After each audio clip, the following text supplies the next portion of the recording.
ঐতিহ্যবাহী ঈদের যে আনন্দ উৎসব, গ্রাম বাংলার কৃষক খেটে খাওয়া কৃষকরা মাঠের ভূমিলীন ও মিলন মেলায় পরিণত করেছে। সেটা দেখছেন, অনেক গাড়ি পিছনে কিন্তু দেখা যাচ্ছে, অনেকগুলো গাড়ি আছে পিছনে, আর রাস্তার ধার দিয়ে অনেক মানুষ এভাবে দাঁড়ায় আছে। অনেক গাড়ি দেখার সামনে আমরা দেখতে পাচ্ছি দর্শক। শিল্প সাংস্কৃতিক এরিয়া জোড়ালিয়া, আমরা অবস্থান করতেছি জোড়ালিয়া স্কুল মাঠের পাশেই। এটা আমরা যে সাংস্কৃতিক প্রিয় একজন লোক, মানুষকে ভালোবাসার প্রিয় বান্ধব একজন লোক, সেটা আজ ঈদের দ্বিতীয় দিন মানুষ প্রমাণ করে দিল আবার নতুন করে।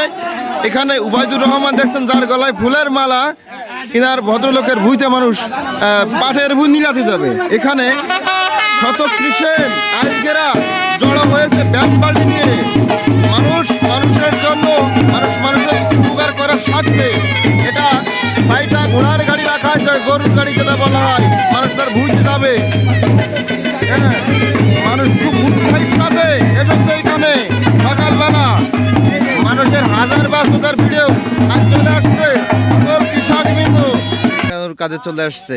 ঈদ উৎসব মুখর আনন্দ, কৃষকের আনন্দ, ব্যায়াম পার্টি নিয়ে কিন্তু এখানে হাজির হয়েছে। ইতিমধ্যে আমরা দেখছি যে মানুষ কিভাবে মানুষকে সহযোগিতা করে এবং ভালোবাসা, আন্তরিকতা মানুষের মধ্যে উৎফুল্লিতভাবে কিন্তু মানুষ এখানে আসছে কাজের উদ্দেশ্য করে। অনেক বড় ভুঁই কিন্তু দেখছেন, একেবারে ভুঁই মানে চারিকলতে কিন্তু লোক ভরে গেছে একবার। সাথে আমাদের ব্যায়াম পার্টি আছে সাথে, ইতিমধ্যে বাজার ছিল এখানে। একবার ভিতরে তো দেখা যাচ্ছে কম। ঈদের যে ঐতিহ্যবাহী মিলন মেলা কৃষকের, সেটা আমরা কিন্তু দেখছি। কৃষকের মিলন মেলা ঘটছে কিন্তু কৃষির জমিতে।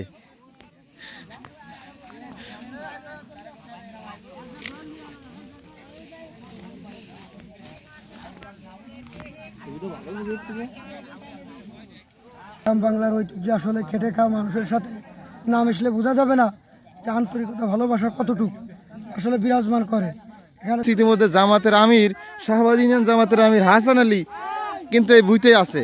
আহমদ মাজিদা কামাল মাদ্রাসার সিনিয়র সভাপতি ছাত্র দল, সেও কিন্তু এখানে ইতিমধ্যে হাজির হয়েছে এবং বিভিন্ন কলেজের টিচার কিন্তু এখানে আছে।